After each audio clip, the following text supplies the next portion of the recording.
Good afternoon. I'm Chandu Claver, a practicing physician in the Philippines who was forced to move to Canada as a political refugee. I belong to one of the indigenous tribes in the mountain regions of the northern Philippines called the Igorots. For this presentation,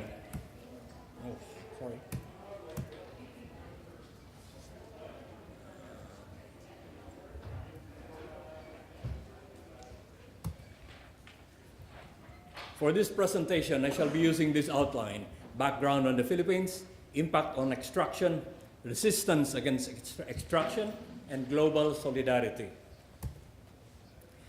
The Philippines is one of the small countries located in the southeastern region of the Asian continent. It is an archipelago of more than 7,000 islands, occupying a land area equivalent to only 2/3 of that of British Columbia. In these islands, however, reside around 95 million souls. It remains as a semi-colonial and semi-feudal structure with an economy mainly based on agriculture and fishing, using for the most part relatively backward methods. It is a republic that has been continually ruled for the last 69 years by an elite core of 150 wealthy families, lording it over the millions of impoverished masses living in extreme and widespread poverty. The ruling elite has managed to maintain its political stranglehold through the continued support of the government and instrumentalities of the United States of America. Though the majority of the population is poor, the Philippines, however, is a country very rich in natural resources. It contains a very significant portion of the world's reserves for precious as well as industrial metals. This mineral potential has attracted extractive industry corporations from all over the world. Their collusion with the elite-controlled Philippine government resulted in the drafting and passing into law of the Philippine Mining Act of 1995. In summary, the Philippine Mining Act of 1995 actually opens up the whole Philippine mining industry to the fullest level of control by investing foreign companies. The Mining Act and its implementation fosters the free and unimpeded flow of raw materials from an underdeveloped country like the Philippines to the more developed first world countries. This is in exchange for a paltry sum coming from royalties and taxes that more often than not finds its way into the pockets of the ruling elite. At present, there are a number of Canadian mining companies located all over the Philippines. We believe that there could be more because of the common practice of changing company names and using proxies and fronts. As you can see, the very rich deposits are spread all over the whole archipelago, and each of those small squares represents a mining claim by a mining corporation. Most of those mineral-rich areas you saw on that last slide can be found in more hilly and mountainous areas of the Philippine Islands. These mountain areas happen to be the areas inhabited by indigenous peoples of the Philippines. These indigenous tribes, which are very distinct from each other in language and culture, have been tending to these mountain agricultural and hunting areas for many generations and consider these areas their ancestral land and domain. So we talked of impact. The range of large-scale extractive industries in the Philippines include mining, hydroelectric dams, logging, and offshore drilling for oil. Especially for land-based mining operations, the conduct of large-scale mining methods are considered by indigenous peoples as totally unacceptable. To the indigenous peoples, it is not just an issue of having green environment or a nice clean surrounding. It involves the more serious matter of life. The worldview of indigenous peoples takes everything in this earth as integral to life itself. The waters, the sky, the land, the minerals, the trees, the animals, and the people on the surface of the earth all interact to maintain life. These components cannot be taken separate from each other. They are all part of one. Without one, life is threatened. The existing corporate and state thinking, however, is diametrically opposite. The different parts are dealt with separately, many times without regard of the others. Mining companies focus on the minerals in the ground and do not bother too much about the effect on the water and the people. Experience has shown us that mining firms only pay attention to the trees, the water, and the people only for as long as it ensures their continued profitable operation. The mining companies trample our sacred grounds. This is Mount Kapkapo, which was being mined out by Vancouver-based company Olympus Pacific. They lied to us when they said that their mining operations would bring development. These huts and this dilapidated school have remained unchanged through many years of operation of foreign-owned mines located nearby. The companies lied to us when they said that their tailings dams were indestructible. Many dam failures have resulted in fish kills and the destruction of whole river systems. Canadian Placer Dome and Barrick Gold still have to answer to the massive pollution in the island of Mindoro, which resulted in the total abandonment of a score of villages. Acute health problems ranging from skin, gastrointestinal, respiratory conditions are a frequent occurrence in the communities around the mines. More debilitating diseases such as heavy metal poisoning, congenital and vascular diseases leading to amputations and death have been documented in the Mindoro area operated on by Placer Dome. Foreign mining companies such as Canadian Ivanhoe Mines were involved in the operations of Lepanto Mines.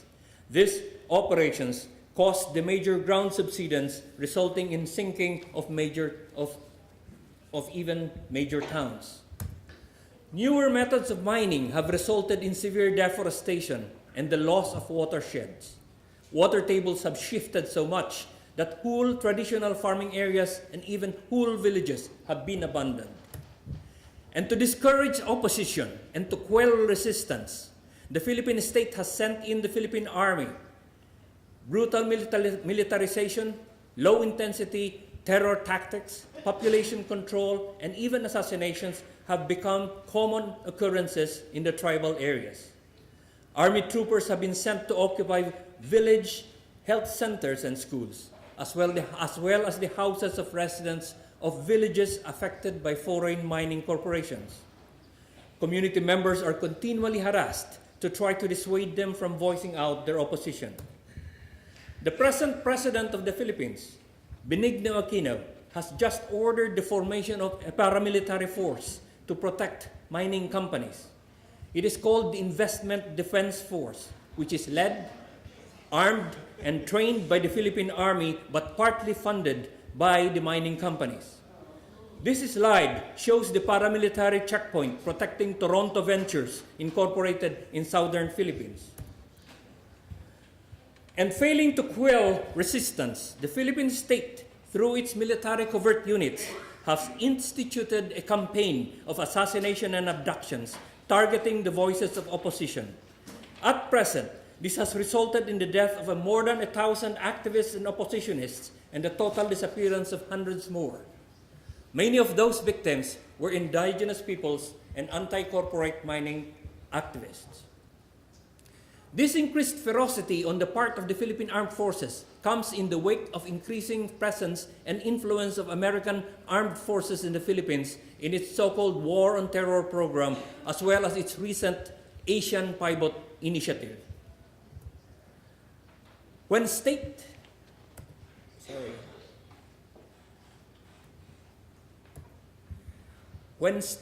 and corporate entities tell us that we have to sacrifice for the so-called good of the majority, they are literally telling us that our death as a people would be beneficial to mainstream society. That is why we resist. Sorry. I keep making mistakes here. It is important to note that the reason why indigenous peoples of the Philippines resist is not only due to the havoc wrought by mining companies. We also suffer from discrimination, denial of basic services, bastardization of our culture, and other forms of what we call developmental aggression. All of this constitute what we term as national oppression, the reason for our struggle. One group that has continually resisted is the Cordillera People's Alliance, in which I am a part of. It is an alliance of 156 grassroots organizations and tribal groups that have banded together for the defense of the ancestral land and resources, as well as to fight for the right for self-determination as a people.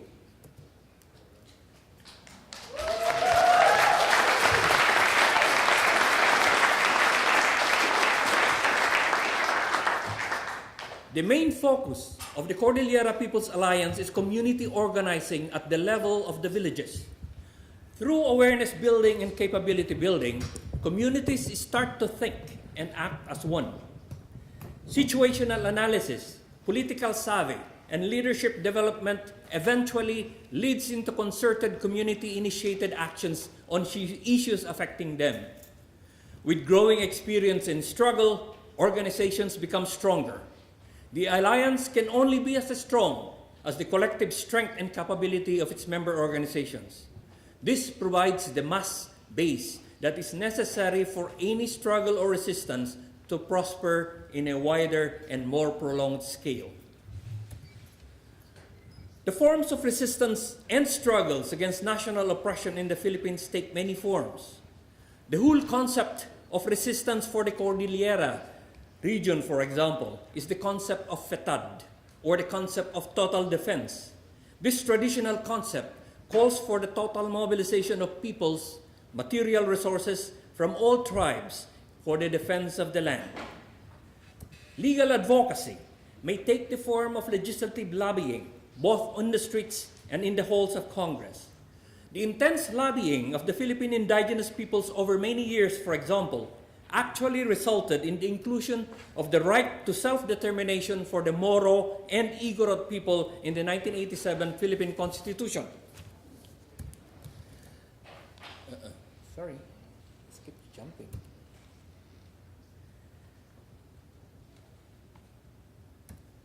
And of course, lobbying cannot end with these victories, because a state will try everything it can to take away with one hand what it gives you with the other. It creates loopholes in implementing laws or flawed guidelines, or even creates agencies that render inoperative the correct interpretation of even positive laws for indigenous people's rights. The bottom line is that the Philippine state is inherently resistant to any change in the status quo, and so continuous and sustained legal and other actions have to be implemented. Legal advocacy may be done through pickets, such as these victims of the Placer Dome disaster traveling all the way to the center of government in Manila to present their demands and submit signed petitions. Leafleting, small mobilizations, marches, street cultural shows, flash mobilizations, lightning strikes, tableaus, spray painting, postering, all these are forms of legal advocacy we could utilize. And then, there are the large mass mobilizations simultaneously involving different regions in the country and occurring on agreed-upon red-letter days. Such nationwide mobilizations are coordinated through indigenous peoples' networks formed in the national, the regional, and the local provincial levels. Traditional courts have been convened to pass judgment on grievance brought up by the community members against mining companies in their area. Likewise, people's petitions to court systems as well as to local legislative bodies have resulted in some positive gains in some areas through localized mining moratorium areas. One of the legal advocacy venues we use extensively is alliance building. One example is our tactical alliance with the Catholic Bishops' Conference, a powerful body in a country where 90% are Catholic. The nature of the alliance is tactical because they do not agree with everything we are fighting for. We, however, could unite on the issue of large-scale corporate mining, and so we can together jointly pushed for the adoption of the Alternative Minerals Management Bill in Congress. The object of electoral struggle, on the other hand, is to position staunch advocates inside the halls of Congress. At present, the few advocates that we have been able to put into Congress have ably used their positions to project our stance on different issues, including mining. Through the many decades of struggles, a growing number of people have given up on legal advocacy and electoral struggle and have opted to join and engage in armed struggle. The New People's Army is a homegrown armed force which has been steadily pursuing its revolutionary agenda for more than 40 years. It has been reported to be active in almost all of the provinces in the Philippines. The Moro Islamic Liberation Front, on the other hand, is based on the island of Mindanao. And especially with the increasing militarization and the assassination of legal advocates, the push for people to take up arms has become stronger. In the field of mining, the New People's Army has conducted numerous attacks on notorious mining companies. On the positive side, they have caused the closure of some of the mines causing pollution. On the other hand, however, the Philippine president used their attacks as an excuse for forming the paramilitary investment defense force. Global solidarity. Since its formation in 1984, the Cordillera People's Alliance has recognized the importance of international linkages. For one, it has had a continuous exposure program for peoples from other countries to come and visit the indigenous peoples' areas in the Philippines. Such programs may last anywhere from 1 month to a year and usually entails full integration into a remote village. We do people-to-people linkages with other supportive groups in other countries. We give special focus to people-to-people linkages with similarly oppressed indigenous peoples groups abroad. We join regional and international conferences and caucuses of indigenous peoples.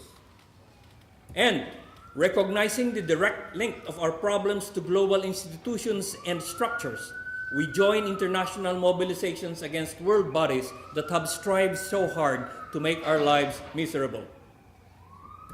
In the 1980s, the Cordillera People's Alliance joined up with indigenous peoples representatives of other countries to talk about indigenous peoples' issues in the United Nations. This group worked intensively over many years, later forming the UN Permanent Forum on Indigenous Peoples' Issues, which finally came up with the United Nations Declaration on the Rights of Indigenous Peoples. On a side note, Victoria Tauli Corpus, who was the IGROT representative of the UN to the UN initiatives, and who eventually became the chairperson of the UN Permanent Forum at the time that the declaration was finally approved, will be in Vancouver this April 1 and April 2. Some groups or individuals in this room might want to chat with her in her capacity as the present United Nations Special Rapporteur on the Rights of Indigenous Peoples. The Cordillera People's Alliance have official international spokespersons in different countries that do solidarity work in those countries. In these host countries, indigenous peoples of the Philippines, who are usually in the host country as workers, are likewise mobilized and organized to participate in solidarity activities with indigenous groups in the host country.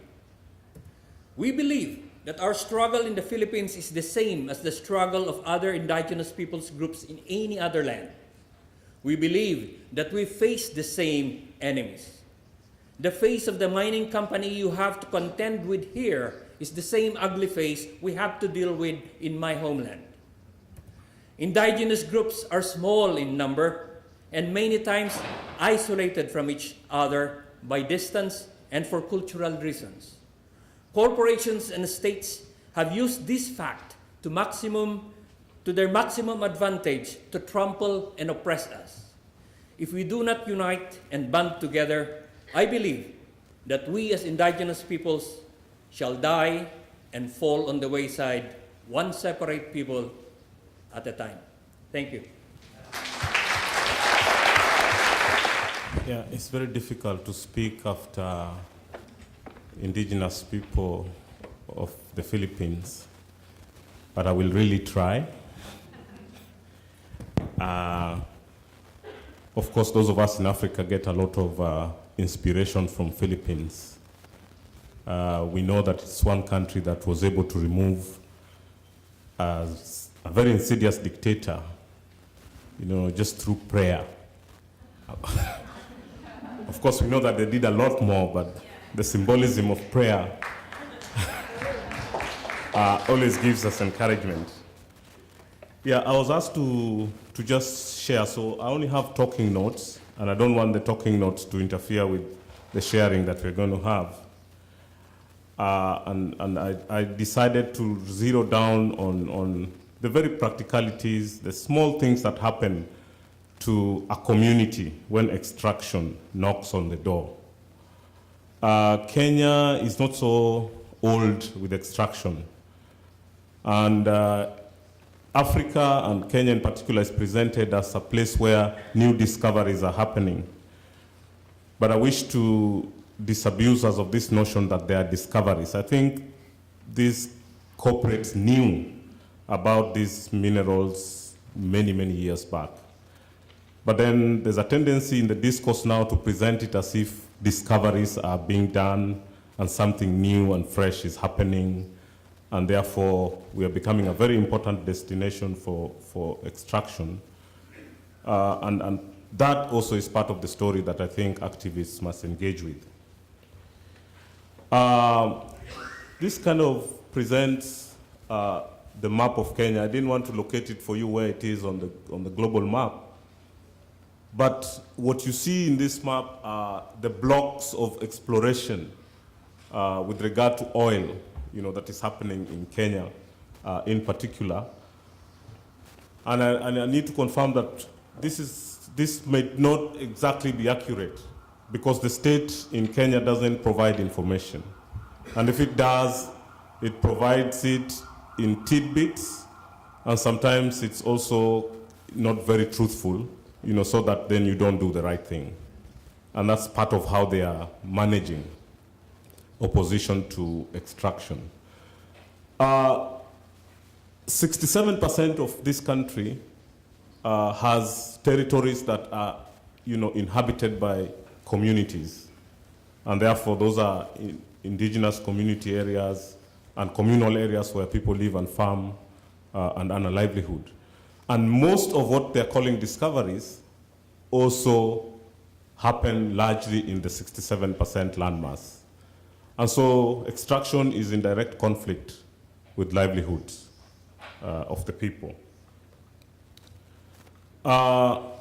When you look at maps of mineral and hydrocarbon concessions, often they are more extensive, than the actual area that these people mine. And sometimes we are accused as activists, of relying on concession maps that, don't really represent the true picture. But for us, there are true, real, and perceived areas of uncertainty, because there's a lot of uncertainty that comes with, mining. And so in the country right now, coal has been discovered. So there are areas of the country that are going through the coal discussions that were shared here. We don't know whether ours is metallurgical or thermal. But it's interesting, I have to go back and ask these guys, is your coal metallurgical or thermal? Because it has implications, isn't it? And then we have a whole area of the country that has oil and gas in the coastlines, both offshore and onshore, and then in the northern part of the drier areas, there are discoveries of oil and gas. And we have Canadian interests, we have British interests, and French interests that are pushing for things there. And that kind of presents different kinds of problems. From the areas where they have found precious metals, we also have Canadian companies pushing to mine precious metals, and they have licenses, and they're already ongoing with extraction. So, invariably in the country, communities know about concessions when companies come to look for surface rights. You're luckier here that you could probably have advanced information and you could start organizing yourself much earlier before the thing is so far off the radar. And for us, you get to know about the concession when the company wants surface rights and you're supposed to be displaced or taken to alternative settlements. And that sort of puts us in a disadvantage, because by the time you want to organize yourself for the struggle, they've already gone so far. And the state has taken in so much in terms of corruption money that the next thing you see are eviction gangs and forceful evictions then take place after that. So in a sense, coming into this conference, then we begin to talk about what kind of information do we need for organizing. Where can we get that information? Because we don't have freedom of information legislations that can help us compel the state to provide information. So Africa then moves into this from a very disadvantaged point, because by the time you get to know what's going on, it's really late in the day. Some of these concessions were done 20, 15 years ago. People are only learning about them now. And that puts them in a very difficult situation in terms of what to do.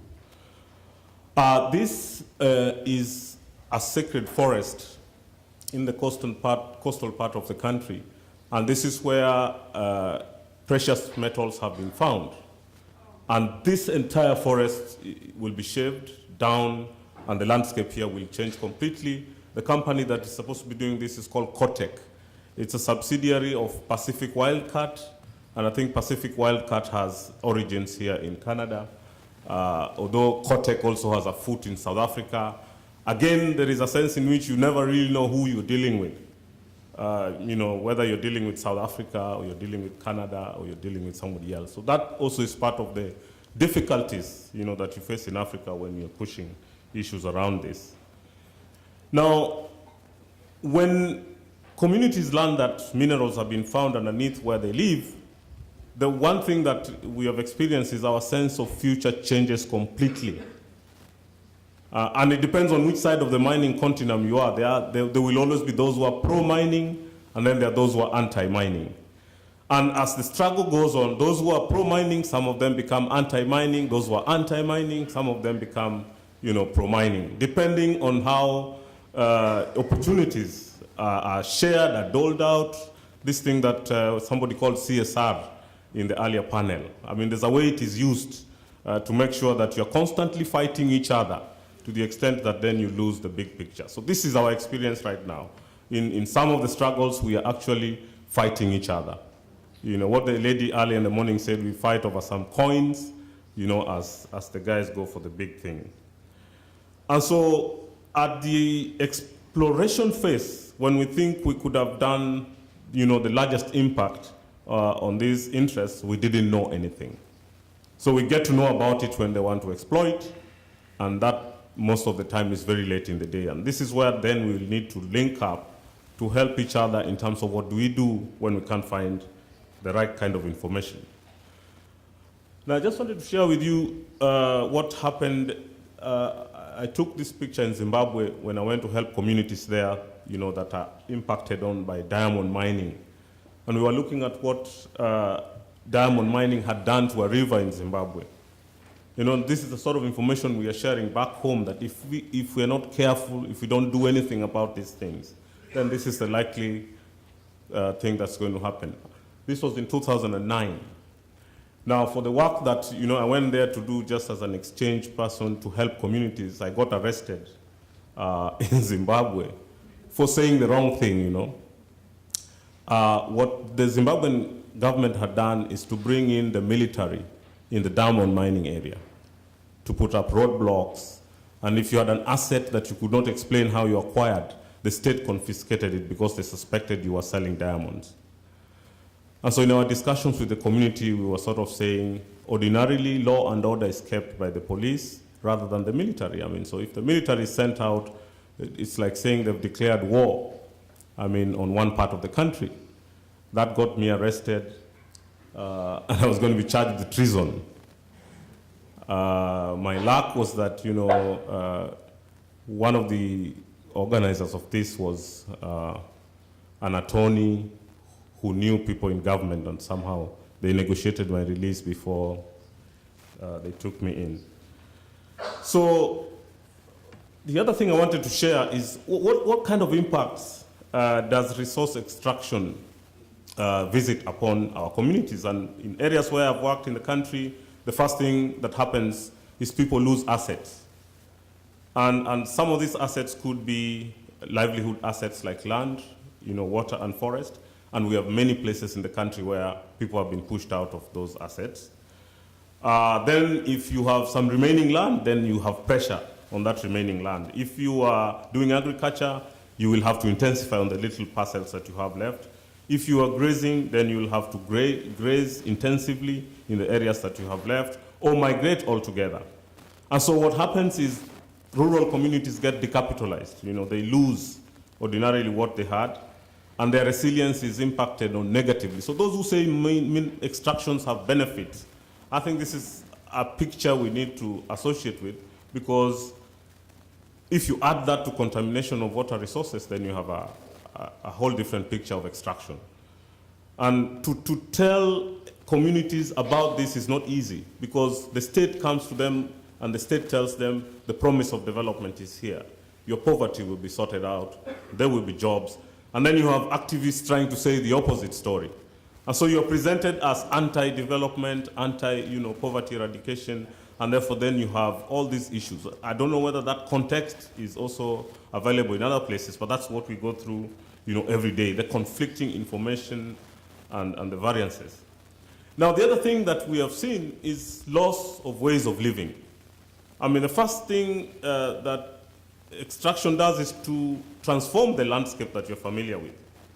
It even changes your everyday calculations, because once a mining interest comes into a neighborhood, you begin to see fences, you begin to see armed guards, you begin to see trespass signs.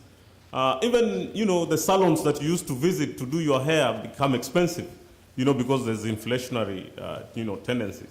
So when you talk to communities, those who had a lot of hope when the extraction was coming in begin to start having a lot of different stories.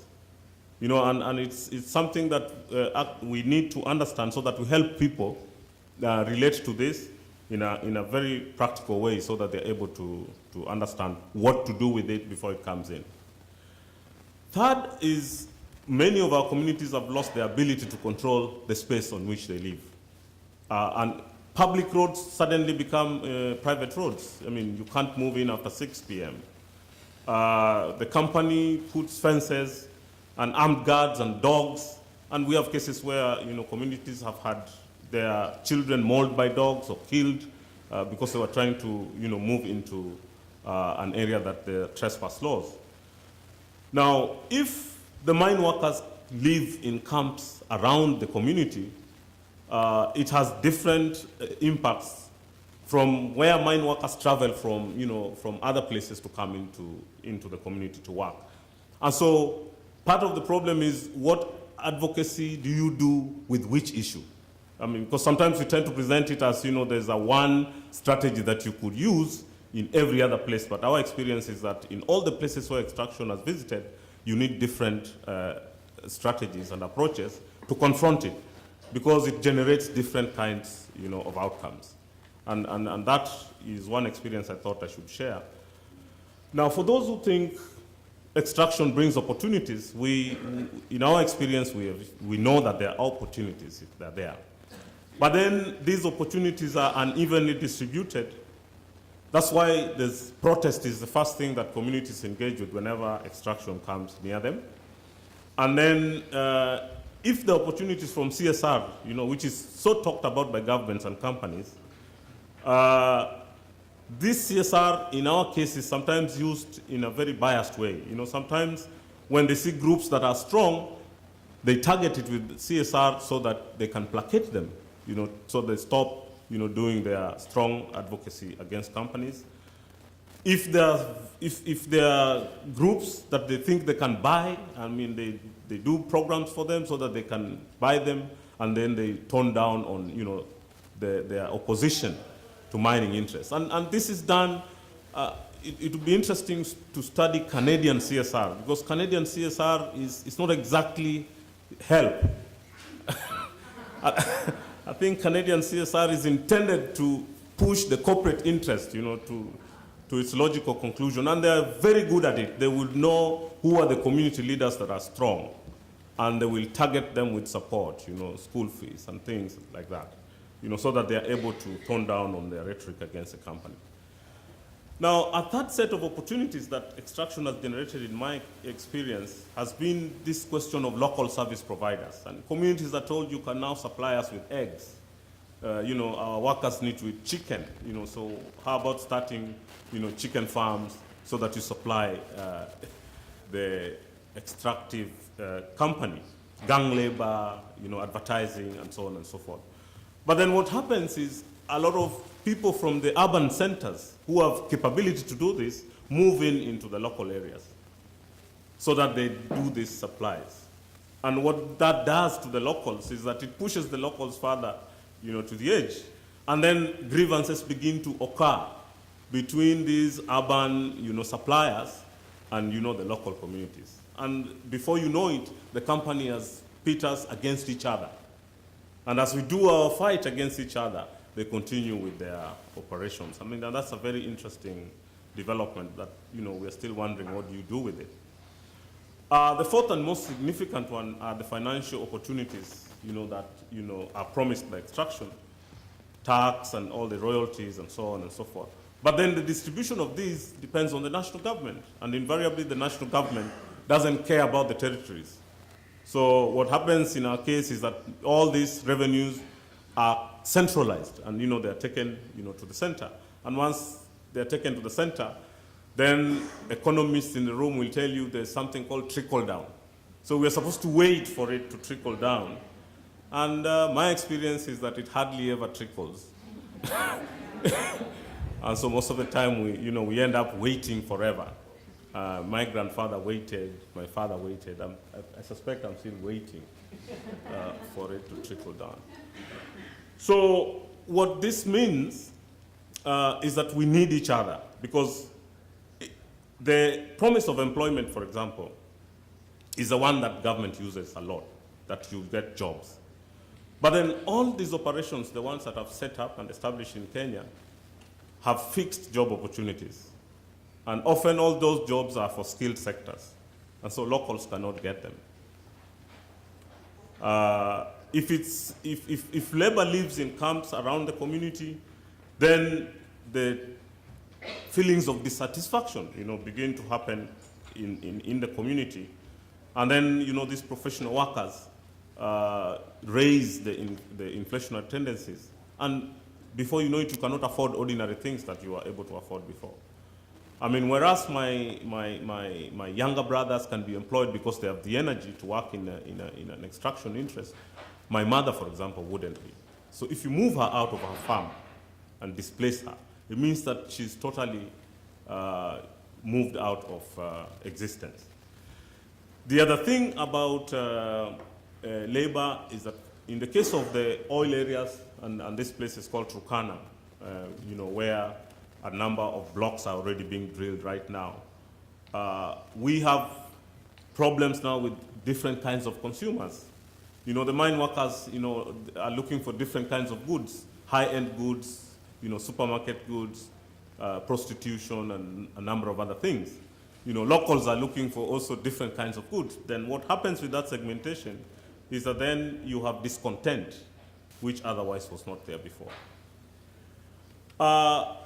When the operations begin, when they're just beginning, when they're establishing, there are lots of jobs. In fact, construction jobs, watchman jobs, people to take care of, the investors' properties and so on and so forth.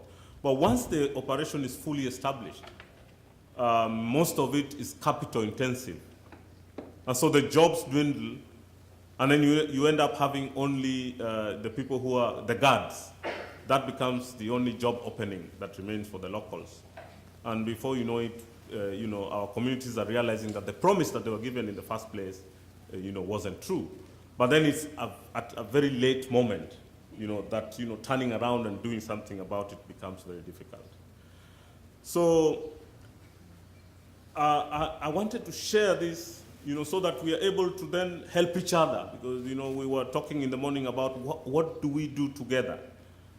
What are the situations like? African governments for example, don't provide information that easily.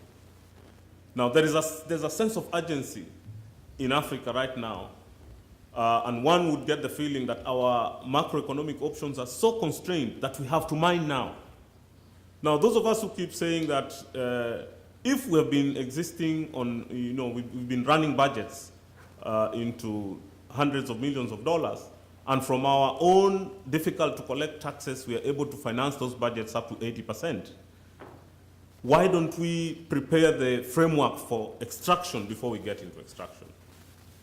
Kenya is revising its mining law, which is 1940.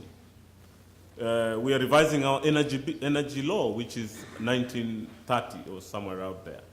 We have a Petroleum Act, which is supposed to govern how hydrocarbons are dealt with in the country. That is still a bill in Parliament that is still being discussed. Many of us are saying, why don't we finish that process before we give out licenses and allow companies to begin to operate? But the government is in a hurry to allow these companies to operate before sorting out the frameworks. So you have a situation where you really don't understand whether this government is proceeding in the best interest of the people, or perhaps there are individual benefits that people in state are getting from these companies. Now, when we study carefully the rush to mine, part of it is in a push that is not coming from within. And one then begins to feel that hydrocarbon companies, lobbies in these sectors are pushing African governments to concede most of their subsoil resources in a bid for them to get into these things before the African governments are prepared for it. Now, part of the problem is that China has been rushing into Africa. Now, the traditional former colonists are worried that the minerals that they discovered while they were colonizing those countries might fall into Chinese hands. And so there's kind of a new scramble for Africa, if you like, which I think presents, a very different context that sometimes is often not spoken about. And this is something that we need to engage with and then find out what do we do. Because what happens is exploration companies may come from Canada. Once they hit sufficient deposits, they'll sell the interests to perhaps a Chinese company, because the Chinese company is much more ready to trample on human rights, and they don't give qualms about it. I mean, they don't really care about that very much. So Canada may say, well, yeah, now that we had explored and we found it and we got our money, let's sell those interests to another guy who is a little bit more unconcerned about small things like human rights. So that again presents a sort of different kind of situation because African governments have this look east policy where they've been doing China-Africa summits and kind of determining what they can do where. And so when we talk about working together and joining forces, I think we have to pay attention to those cleavages that sometimes make it very difficult, even if we joined at the hip. But then the person who was coming to exploit was from China. If we didn't bring China on board, and one begins to ask, when you come to forums like this, you don't see a lot of China, you don't see a lot of Brazil, and a lot of India. But those are the new places where demand for metals and so on is pushing the booms that we are talking about. So I thought, let me just flag those, so that when we think about what to do, then we. I was also asked to say something little about our responses to these things, whether we have been resisting or redressing. And I think the context that I've painted tells you, when you don't know something, you probably don't even know how to respond to it. And lots of Africans, lots of civil society in Africa don't have enough information. And the information asymmetries is huge. There's no anticipatory information. Nobody knows the mineral maps. Nobody knows how much we have underneath. We only know that we have some minerals underneath on the word of the companies. So companies come in, they explore, they even tell you how much you have, and the African governments then sign mineral development agreements with them based on what the companies say. In the context of Canada and precious metals, for example, Canada is bringing back to Canada entire ore, shipping the entire ores to come and separate them here. I mean, any kindergarten child will tell you there must be something in that ore beyond what they've declared. Because if there was nothing else, they would separate it in the country so that they carry something light, back into Canada. And these are the sort of areas where we need to collaborate to find out what exactly are we talking about. So the period between granting a concession for exploration and prior to exploitation, I think is the place where activism can make more sense. And yet that is the period when we don't have enough information and we exactly don't know what we have underneath and what is going to happen around it. Then there is also the actual dispossession of communities. When communities are actually dispossessed, that's when they begin to see the urgency and the need, for them to respond very seriously about this. Or when their water is contaminated, or when their river dries up. Now, often that will be a very late moment, because a lot of damage will have happened. Now, so Africa is coming into this at a very late moment. And I would like all of us to, subject our minds to what do you do with somebody who is starting, not at the starting point, but is starting at some very late stage in the continent. Now, the youth in Africa are looking for jobs. And they're looking for, white-collar jobs, jobs that can make them wear ties, and walk into offices and use laptops and so on. And so when you speak to them about, resisting opportunity, they kind of think you're crazy. I mean, what's wrong with this guy? He made it, he doesn't want us to make it. So again, mobilizing the youth of Africa to begin to see the problems in this. And I think this is where a lot of connection can happen between us and Canada, because there are a lot of young people who realize the folly in this development paradigm that we are talking about.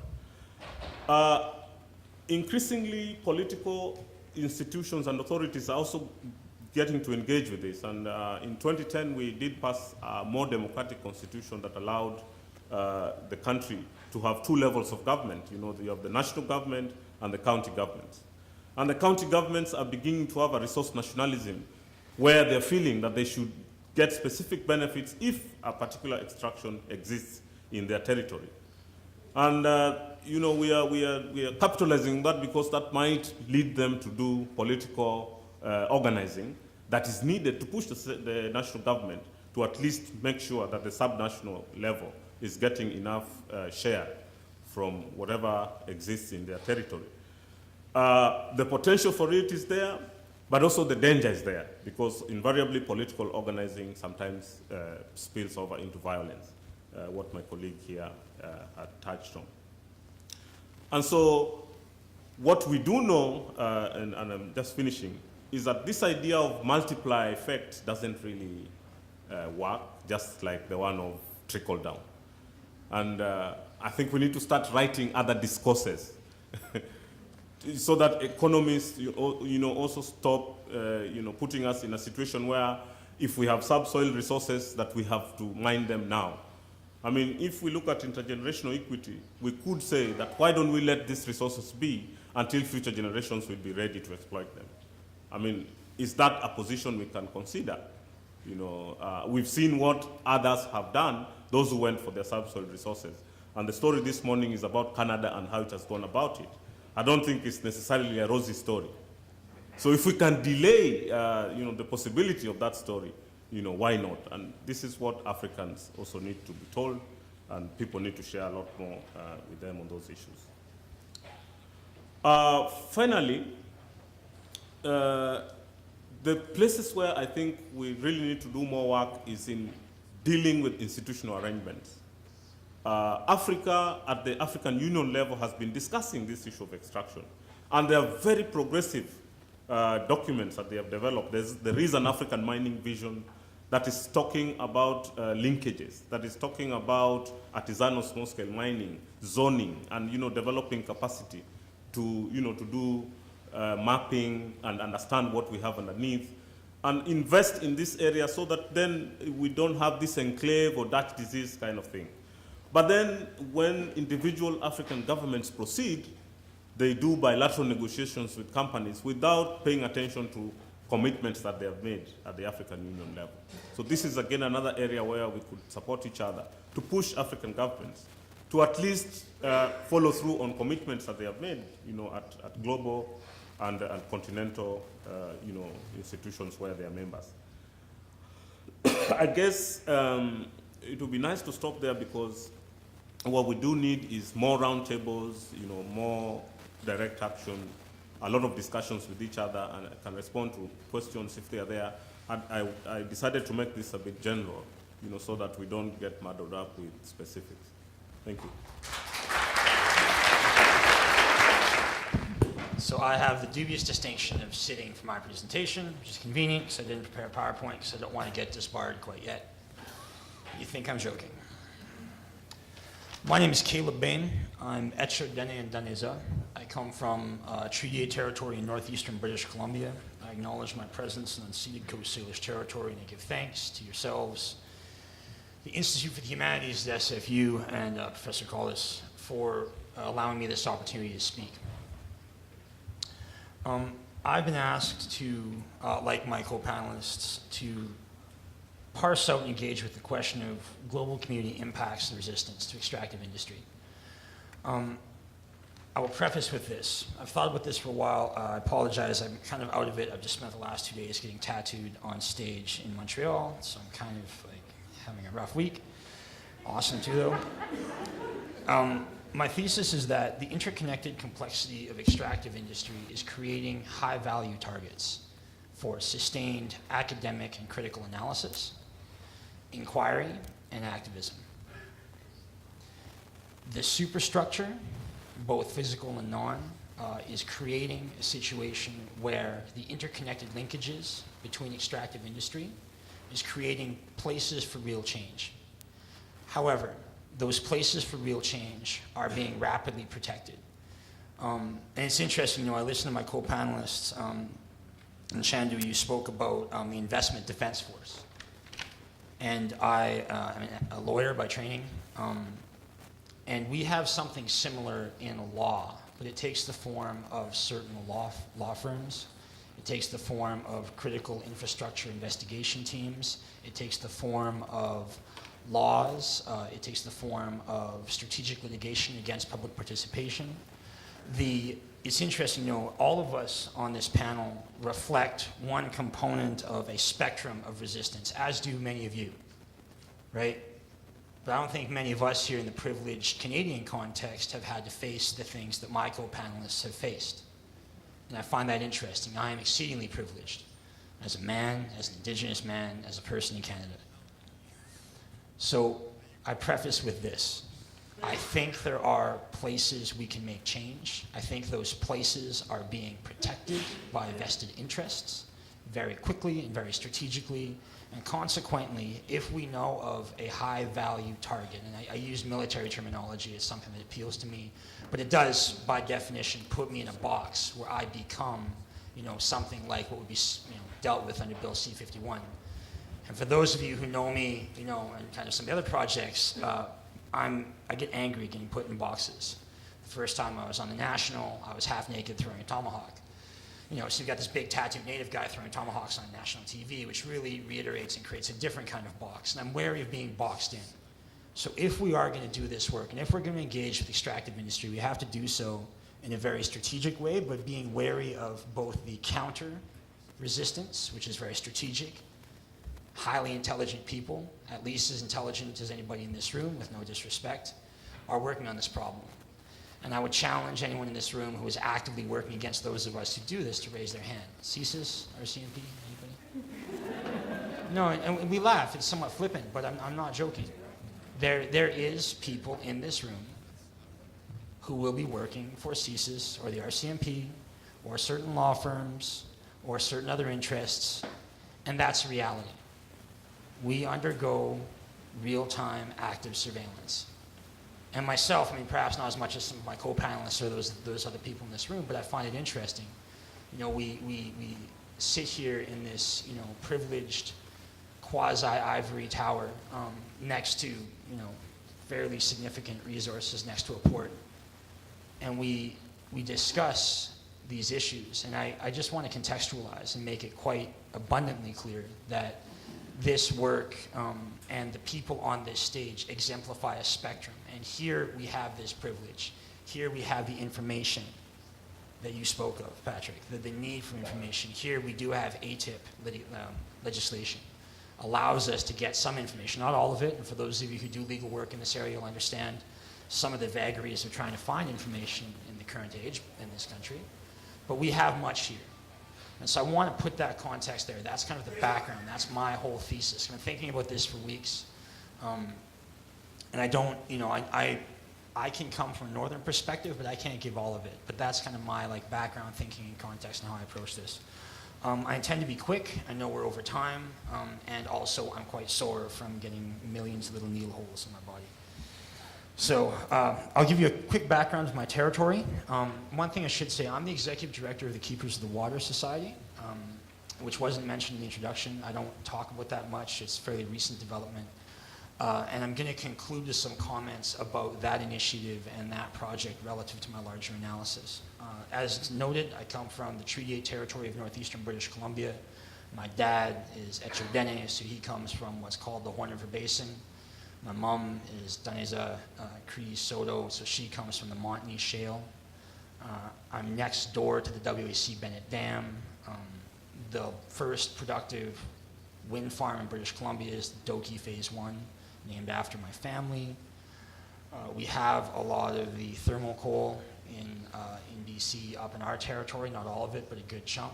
And those are kind of, you know, shuttering down and shuttering in, but they're by no means closed. I'm very privileged in that we don't have uranium or diamonds to our knowledge, because like many of the other countries exemplified with the people on this, you know, on this panel, the more resources you have, the more pressure is going to come to bear.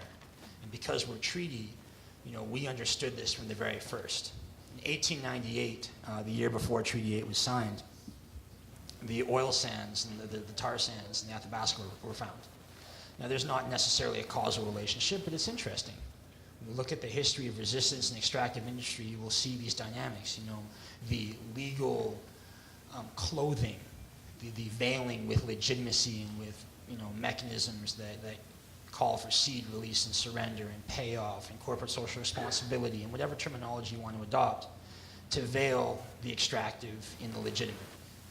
In my territory, the biggest issue in my view, and many of you who know me understand kind of my perspective on it, is oil and gas development, because we have 60 years of conventional and about 10 to 12 years of very large-scale unconventional energy development. Frac gas is big, and this really exemplifies my point. The thing is that the frac gas in my territory is going to go to the West Coast and go overseas. So you're going to impact all the pipeline communities. Very good point, Layla, about, you know, pipeline communities being brought online. You build a giant pipeline, but then the intervening spaces get wrapped in.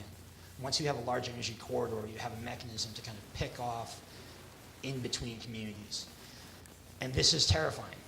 But it also illustrates how significant the wind can become, because all of these developments are interrelated. The frac gas in my territory also fuels, literally, in situ tar sands development. The wet gas in my territory provides the petroleum distillates that form condensate, that form diluent to go in diluted bitumen. And so you have a mechanism, if you shut down one development or delay, to actually, because of the interconnected nature of extractive industry in the contemporary period, you have an option to delay other processes. You know, as the woman was saying in the last panel, you know, if you shut down the dredge material dump facility, you stop the dredging, which in turn impacts the ability of the ships. So, you know, we can sit here and think about the difficulties, and they are many, but I think there are a lot of strategic weaknesses as well. My territory, the most obvious, because I work on fracking and frac gas, is LNG pipelines and condensate. Related to that is, of course, infrastructure. You know, many people in this room understand that hard infrastructure development locks you into a given development paradigm, a given development process. The thing is, there are strategic points along any development path whereby, you know, when they make a final investment decision. How many people know what that is, an FID? Some people? Okay, final investment decision. You know, that's as important as an environmental assessment certificate. that is as important as a lot of other things that people have put their energy, their time, their analysis, their litigation skills, their litigation money into, you know. And I think that's interesting because some people in this room and others engage in the realm of banking, and some engage in the realm of law, some engage in the realm of action. And in my view, in my territory, unlike the other territories described here, we haven't done that. I reject largely the rights-based construct of Aboriginal reality in Canada today. And I do this as a result of my law degree and my experience in the oil and gas field. I do so because I think responsibility is really the key. I think that when you look at extractive industry, if you take a rights-based framework, as was done in my territory, you find yourself sort of innately or inevitably wrapped up in kind of the colonial project. It's very easy to be, and I hesitate to use this term, bought off. At a minimum, it's very easy to be invested in the process. But when you adopt, like some of the people in this room, my friends in the back at the Unistoten camp, for example, and others, Secwepemc Women's Warrior Society, boop, boop, you see that responsibility invigorates a great deal. The problem is that in my territory, we didn't undertake that in a sustained way. There are spots of resistance. We were watching when the Tahltan evicted Shell from the sacred headwaters. I was fighting a coal bed methane development at that time under a formal process as a member of the West Mobility First Nations, as an employee from my nation, and I failed. And I have to apologize for that. I have to apologize to you. I have to apologize to those yet to come. I have to apologize to my co-panelists, because the money and resources earned by those corporations in turn paid for further expropriation and extraction in other environments. But if you look at things like that, you can see how the responsibility-oriented framework, as opposed to rights, really allows for some progressive movement. And I think a lot of people in this room, academics and otherwise, will understand that and engage with that. In my view, in my territory, the indigenous people where I'm from have often used the rights-based framework, and as a result, I don't think we have been as sustained or effective as we could be. And that's some of my family. Both my grandfathers were chiefs, as was my mother, and all of them gave a great deal of their life energy to this rights-based framework. And so I don't need to disrespect so much good work. You know, I have the privilege of youth and education. I shouldn't be calling out people who gave so much. You know, I stand on the shoulders of giants, and rightfully I should be judged as disrespecting them. But at the same time, I don't have the luxury, and neither do you, of allowing a non-critical lens to color the lessons that can be gleaned from our failures and our successes. And that's a critical point in my mind. We do not have, at this point, given the resistance we face, given the sophistication of the structures within which we exist, and the probable responses we're likely to get if we are effective, we don't have the luxury of making mistakes. And that's why I think that in thinking about this question of extractive industry, we have to be much more strategic. And that's why that kind of like high value nexus point model works for me. Where I come from, had we stopped the development, had we stopped certain types of extractive industry, had we stopped the fracking, it would have been more difficult to develop the tar sands and in situ development. Had that been done, it would have been potentially more difficult for, I mean, we can speculate on what might have happened, right? You never know. I think it would have been more difficult for Harper and the Conservatives to get in. I think we would have had a more sustained discourse and energy in this country, but we didn't. And that's a problem. And I bear some responsibility for that because I ran away and went to law school like a coward. You know, I didn't stay. I read Glenn Coulthard's book yesterday, Red Skin, White Masks. Thank you for making it only 179 pages long, because like on a couple flights from Montreal, you can actually read this thing.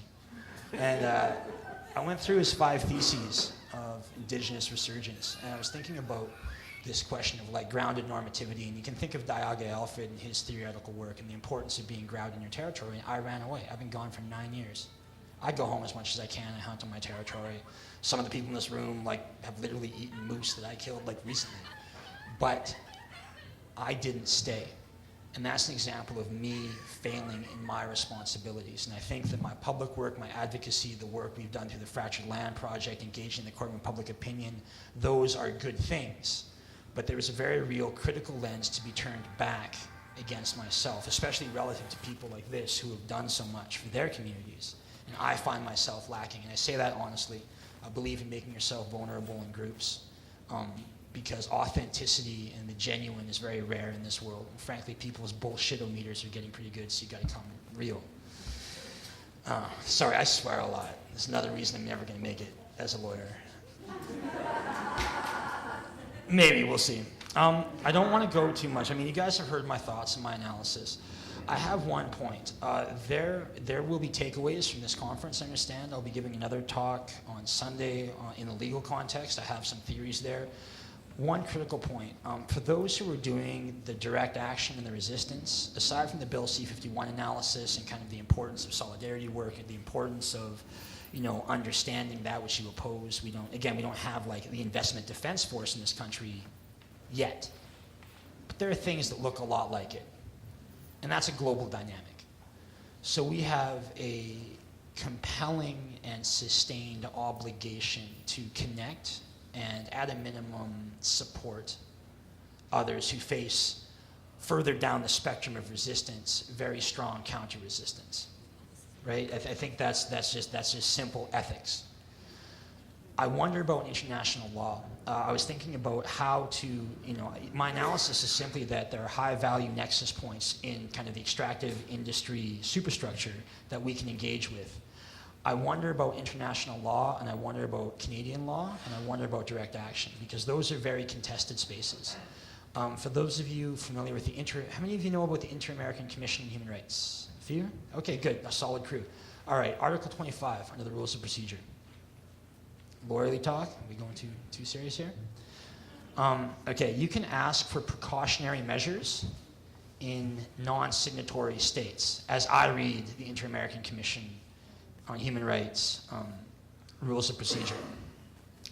There was a draft created prior to October 17th in Elsipogtog to request and get deployed observers from the Inter-American Commission on Human Rights to Elsipogtog in recognition of what was happening.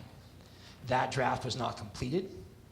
I and others like myself are willing to prepare similar drafts for some of the people sitting in this room. Okay? That is one example of creating a high-value potential space. Problem is, that is not going to work unless we have connections from everybody in this room and everybody in the countries shown on this panel. See, you're going to get a few little shots to use these processes. It's the same thing as litigation. My family took a case to the Supreme Court in 2011 and we lost. And in the process, we screwed up the jurisprudence on Aboriginal law in this country, in my view, you know, and I'm a young lawyer, so maybe I shouldn't be so presumptuous. But that's my analysis, frankly. I asked my family not to do it, and that lesson has taught me that you're not going to get many chances to strike and to engage or to progress or initiate change in a high-value environment. The forces are too big, it's too contested. Again, there are equally intelligent people on the other side, very interested in the accumulation and maintenance of existing property regimes and in hierarchies and wealth. It's very simple. And some people who are employees of those powers are in this room. This is not a new strategy. This is not foreign. The real thing that has to be done is it has to be planned, and I will look to you as members and as witnesses in this process to do so. There are outcomes from this conference. Let us not continue talking. With respect, Patrick, you said we need more roundtables and direct action. I think the two have to be melded. I have some theories on how to do that, and I'm happy to provide that in the later sections on how we actually do this. But my simple point is that there are options, there are high-value places. The interconnected nature of this superstructure that we engage with is, in some ways, its weakness. You know, I was listening to Kanagata talk a while back, and he said that the only thing that defeats big hierarchies is big networks. And you have an amazing network in this room. I would counter. I would add some gloss, to use legal parlance. I think that the only thing that defeats big hierarchies is big, strategically planned and formulated networks working in concert. Okay? It's just that simple. But I don't want to be up here at another conference giving another talk about this theory. I would like to do something. So, I'm the ED now for the Keepers of the Water. There are some people in this room who I'm working with on water governance and water issues.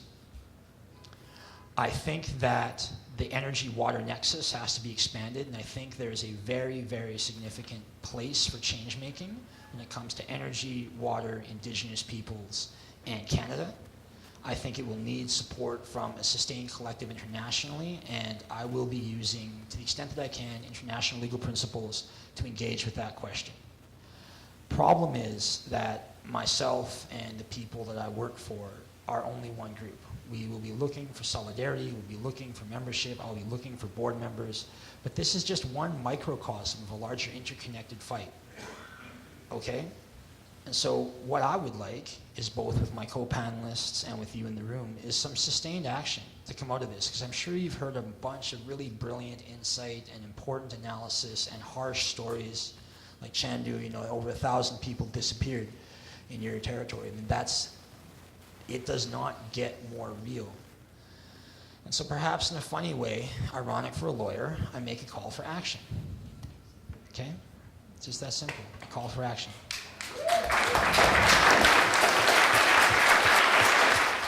So we're going to do Angelica's presentation with consecutive translation, because we don't have enough of these little devices to give out to everyone. So Angelica will speak for a bit, and then I will translate into English. Entonces, si da pausa de vez en cuando y puede pasar luego. ¿Cómo ya? Sí. Muy buenas tardes, mi nombre es Angélica Choc, Maya Quechí, mujer indígena de Guatemala. Good afternoon. My name is Angelica Choc. I am Maya Quiche, indigenous woman from Guatemala. En primer lugar, quiero felicitar a mis compañeros ponentes y creo que bendita soy entre todos los hombres aquí en esta mesa. And first, I want to thank my fellow presenters, and I think I am blessed here as a woman amongst all these men at this table.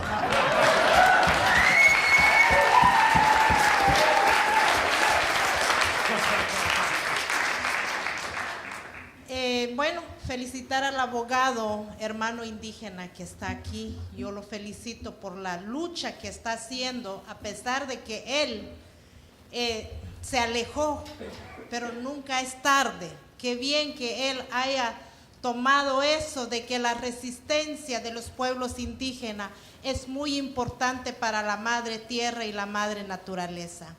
And I also want to thank my compañero here, the fellow indigenous person, lawyer, who apologized for leaving his territories, but he brings important skills back. And it's how important it is that he also recognized that the struggle needs to come from the territories. Ojalá que los tatuajes le hayan quedado bien, que él ha dicho. Yo también quiero mi tatuaje, el sol que sale todas las mañanas, y lo quiero en mi pecho. And he spoke of getting tattooed. I too want, I'm looking now for a tattoo. The sun that comes up every morning, I want that on my chest. Bueno, entrémosle a la plática. ¿Por qué la resistencia de los pueblos indígenas?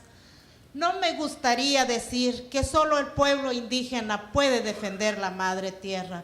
¿Por qué no decimos que todos debemos de unirnos para defender la madre tierra, la madre naturaleza? Porque no solo el pueblo indígena bebe agua, respira aire o come de la tierra.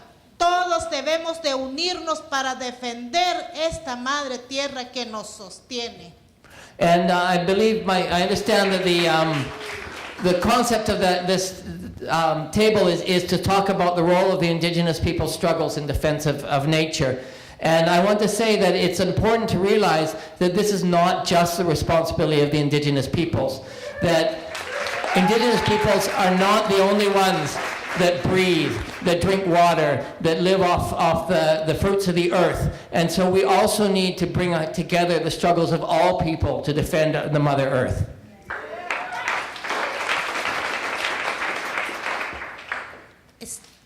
Mis hermanos que están aquí han hablado tanto de los grandes impactos que cometen las empresas mineras en diferentes países. ¿Por qué no hablar de Guatemala?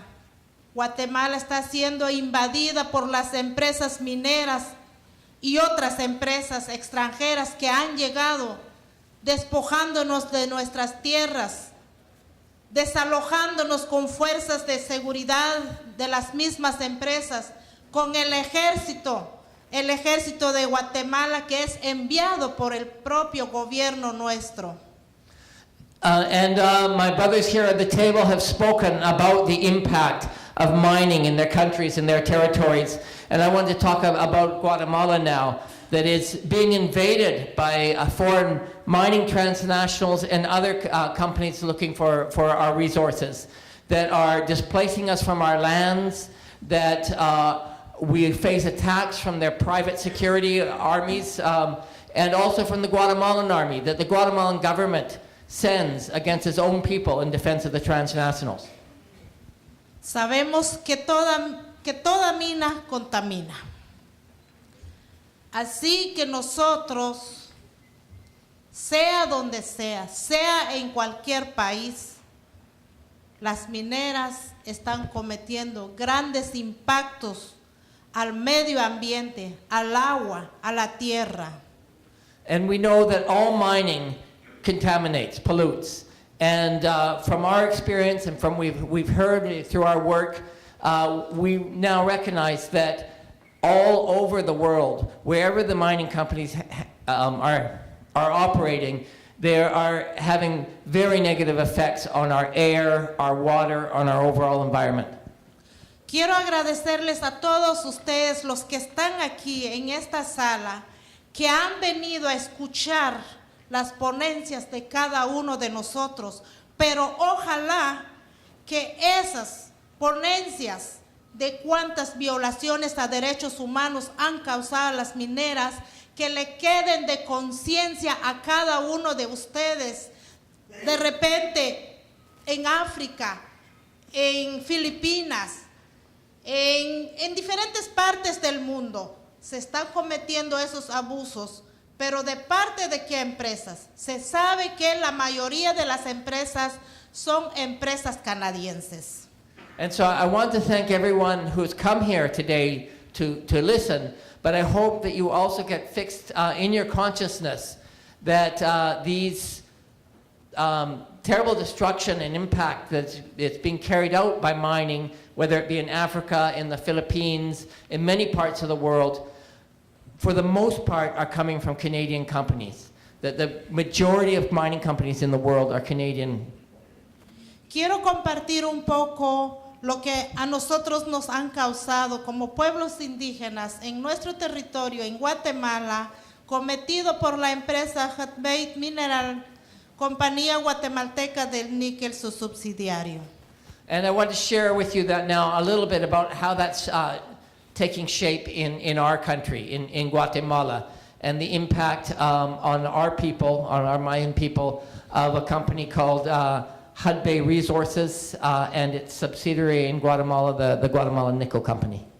En los años 2007, 2008, 2009, se cometieron abusos a derechos humanos. La empresa minera entra forzosamente, violentamente, desalojándonos de nuestras tierras, quemando nuestras casas, robando nuestras pertenencias, abusando sexualmente a mujeres y asesinando a líderes.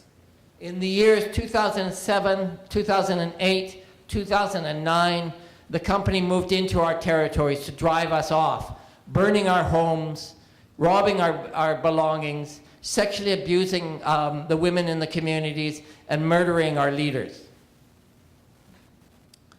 Estoy aquí porque sé que yo mantengo la resistencia para defender mi territorio, para defender mi tierra, que la empresa ha querido despojarnos, nos ha querido sacar de ahí.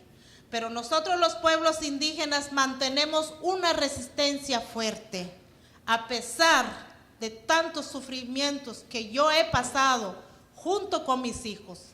Porque en el año 2009, 27 de septiembre, la empresa minera asesinó a mi esposo. And I am here because I want to defend my territory, I want to defend my lands. I am here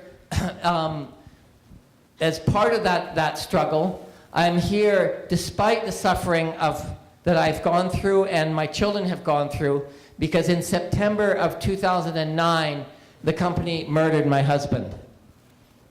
Además de eso, a mí me duele hablar de mis compañeras mujeres.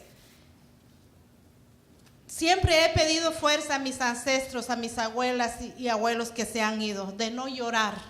Pero a mí me duele lo que les han causado a mis compañeras mujeres, 11 mujeres que fueron abusadas sexualmente por el ejército, por la seguridad de la empresa minera.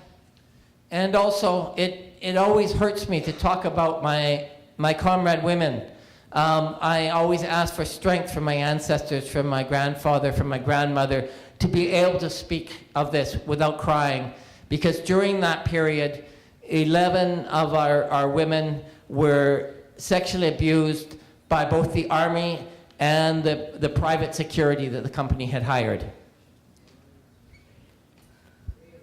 De todos esos abusos a derechos humanos, de todas esas grandes tristezas, destrozos que nos han causado, que me han causado, mi resistencia ha sido más fuerte.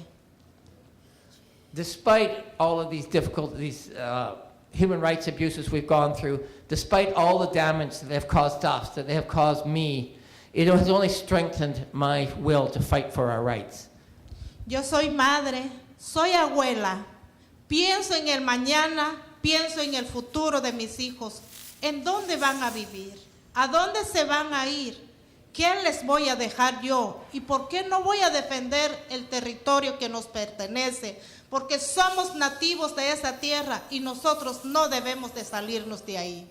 I'm a mother, I'm a grandmother, and I think a lot in the future of my children, and where are they going to live, and what kind of life will they have where they live.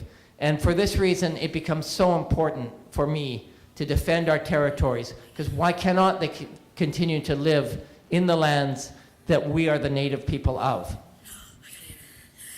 Estoy muy agradecida de esta gira que he tenido aquí en Vancouver. He visitado tantos pueblos, tantas comunidades de hermanos indígenas y no indígenas.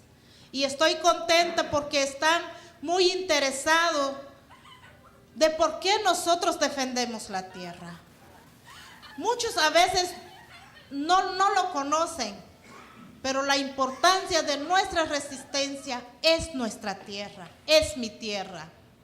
And so I've been very grateful for this opportunity to be on tour here in Vancouver and around British Columbia. I've had the opportunity to visit many communities, many peoples, both indigenous peoples and non-indigenous, and many have been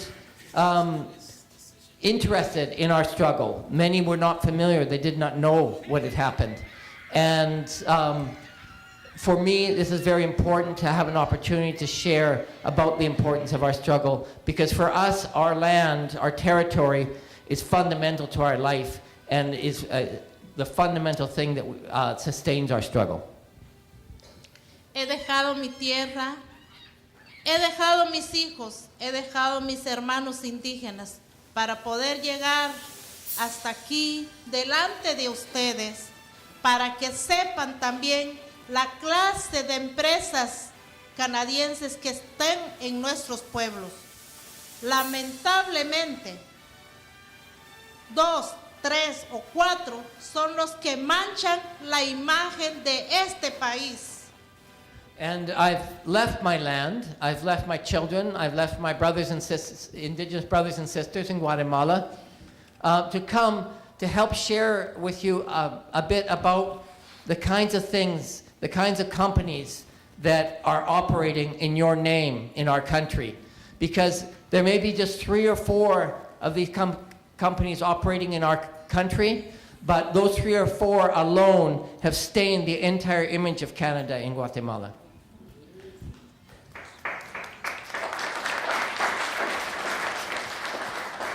Cuando yo llegué la primera vez aquí en tierra canadiense, en Toronto, cuando el avión empezaba a aterrizarse, me puse a llorar. Porque yo pensé que todos eran asesinos. Yo pensé que todos participaron en el asesinato de mi esposo. Yo quise decirle al piloto que nos fuéramos de regreso.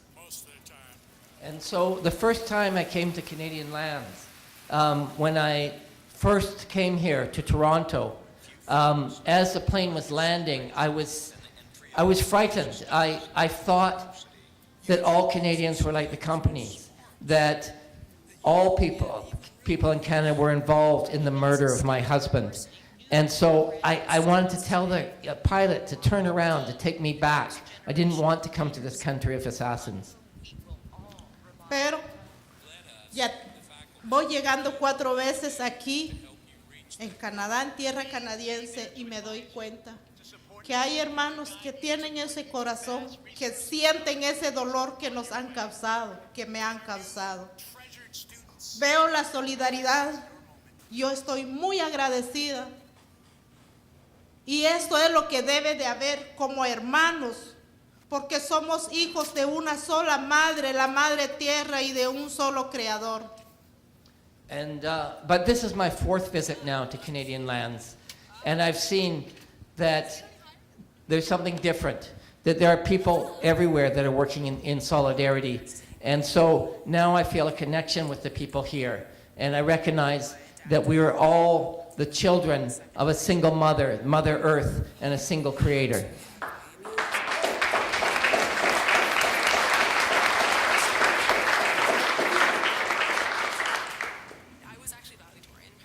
Hay algo que quiero compartir con ustedes y que necesitamos fuerza, necesitamos energías ahí.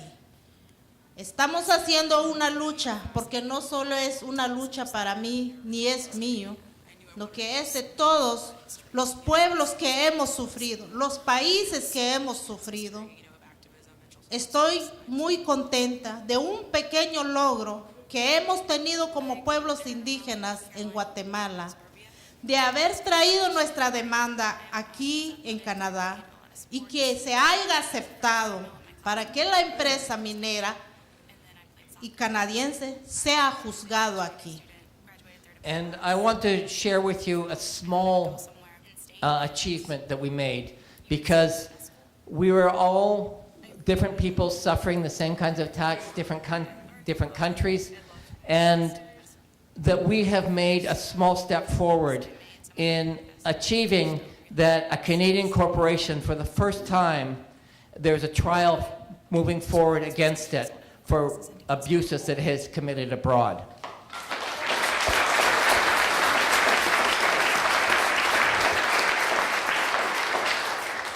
Además, estoy muy contenta porque una organización que es Derecho en Acción y es canadiense nos ha podido apoyar. A través de ellos, nosotros pudimos llegar en Canadá, pudimos llegar en Toronto para presentar nuestra demanda. También estoy agradecido con el bufete de abogados de Clippenstein, que hoy mi abogado Cory Wangles me acompaña, creo que está en el público. Estoy muy contenta que así como hermanos debemos de ayudarnos. And I'm also very grateful for the support of a particular Canadian organization called Rights Action that made it possible for me to come to Canada, for us to bring this court case forward, and for the legal firm that took on my case, Klippenstein, and for my lawyer, who I believe is somewhere in this audience, Cory Wangles, who helped me bring forward the case that for the first time is bringing a Canadian company to justice.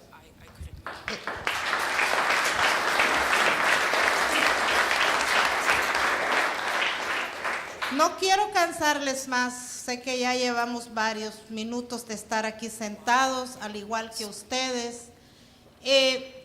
Yo los invito para que también ustedes se unan a nuestra resistencia, no solo en Guatemala, estamos escuchando aquí cuántos países están sufriendo.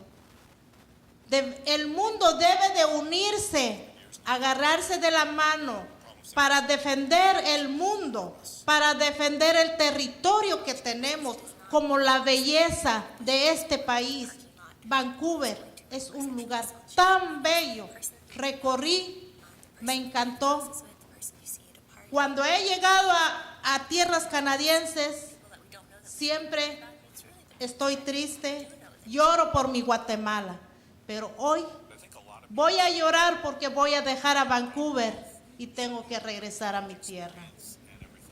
And let's see if I can remember.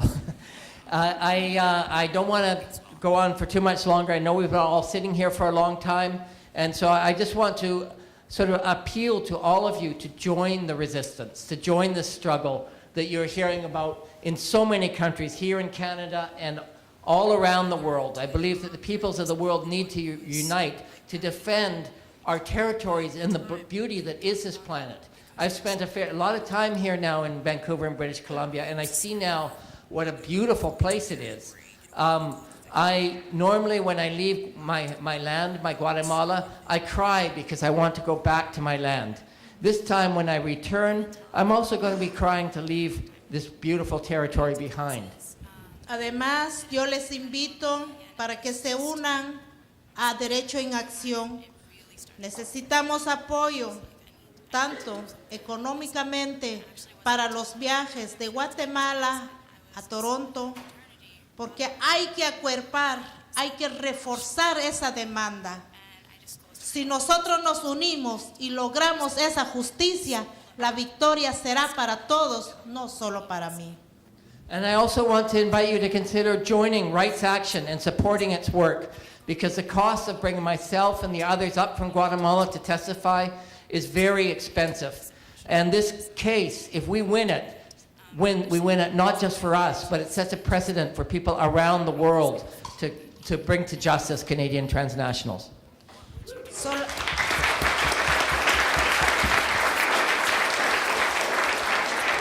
Solamente yo les agradezco mucho la atención que nos han prestado. Falta un hermano que también debemos de escuchar su ponencia. Yo les invito también a que compren Café Justicia, que ha hecho posible mi llegada aquí a Vancouver. También tenemos la película Defensora, que es la realidad de nuestras vidas. Defensora habla de sí solo. Cuántos abusos a derechos humanos nos han causado en nuestro pueblo.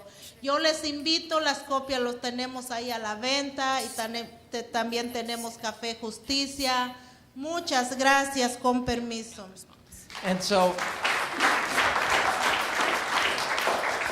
so once again, I thank you for inviting me to this table. We still have another brother we need to hear from, and so I'm going to finish with these words. I also want to encourage you to consider purchasing Café Justicia coffee that comes from the Mayan resistance and has helped finance our visit here.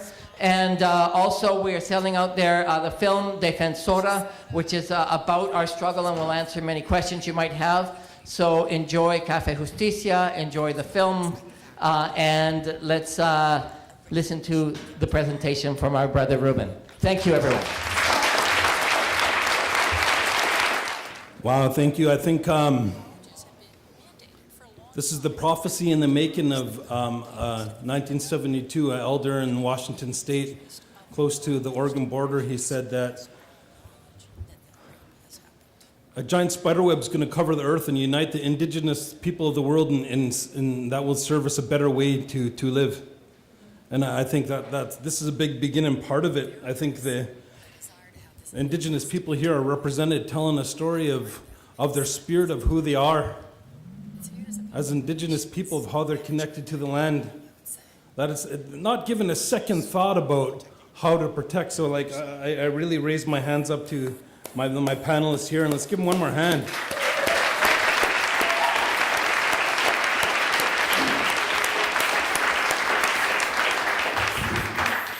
It's really motivating for me to hear something from the four corners of our world here, and from my brother from northern BC. You know, my sister, I prayed with your people, and my in our backyard for many years, and I was really grateful to sit down in your fire ceremonies. I see some of the people that are here that have done ceremony at my house, and each and every one of you, I'm just so thankful for the spirit that you bring. You know, when you look at the 5 major oil companies in North America, you know, collectively together they made $176,000 a minute. That's how much they make a minute. $92 billion a year. I can't even fathom how much that is. And look how much they pay in tax, less than 1%. Everybody here pays 30 to 40% in tax. You know, there's examples that we can look at to start to create change where Denmark, they charge those companies 80% tax. They don't have medical problems. You know, they don't have education problems. They don't have the things that we're dealing with. This country here, just like what we're learning, is servicing that 1%. And it just didn't start now. It's been going on for a long time. You know, I'm happy to be a 3rd generation of my family that has been time out of mind, but what I can look back directly and teachers of people teaching me is my grandfather has been standing up like my mother has. You know, you hear her message went all over the place about warrioring up. Good teachers of mine, but you know, our stewardship of who we are, those teachings that were passed down came from spirit. You know, when we go to our longhouses, if I go visit Squamish or Musqueam or my close relations, there isn't talk about who's going to do what. What we do is we humbly come there as guests. And that's the same how they come to us. And what I know and what I see about those ceremonies, they're going to do what they're going to do. You know, if there's wood need to be gone and getting, then let's go get it. That's what they do. They don't question about how they're going to run the ceremony. It's been passed on for generations and generations. And that's the idea behind we as Tsleil-Waututh have created our governance, behind that idea. And I tell you, because of those impacts of residential school, you know, this is my great-grandma down at Cates Park. Because of those impacts of residential school, collectively as a nation, we weren't able to stand up for what we should have stand up in 1957 when they built that Kinder Morgan line.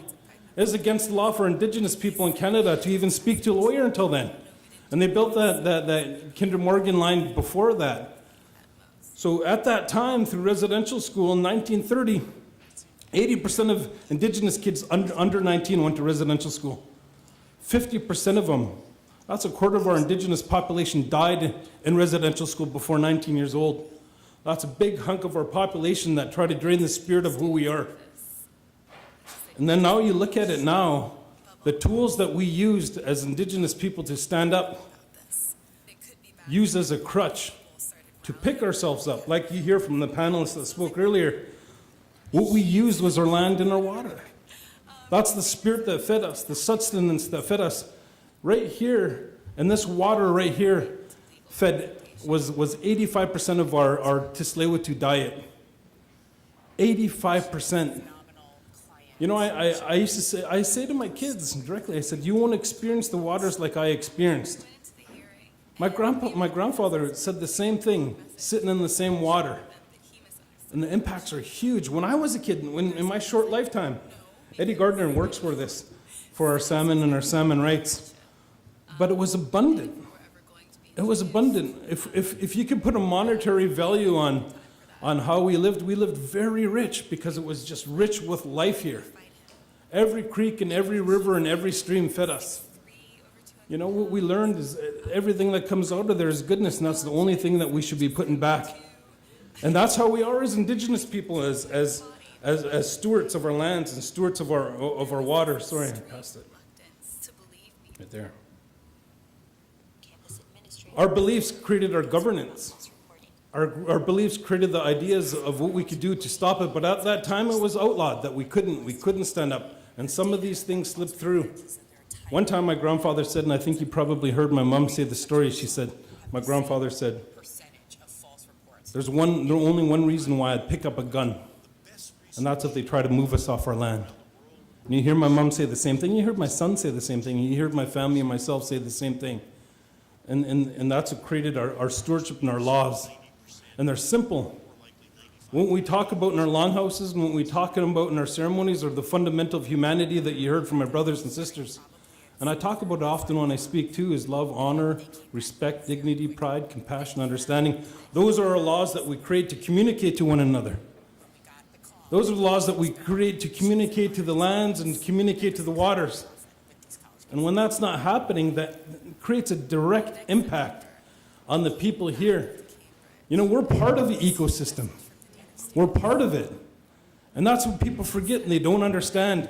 What they see is that 92 billion a year that they make.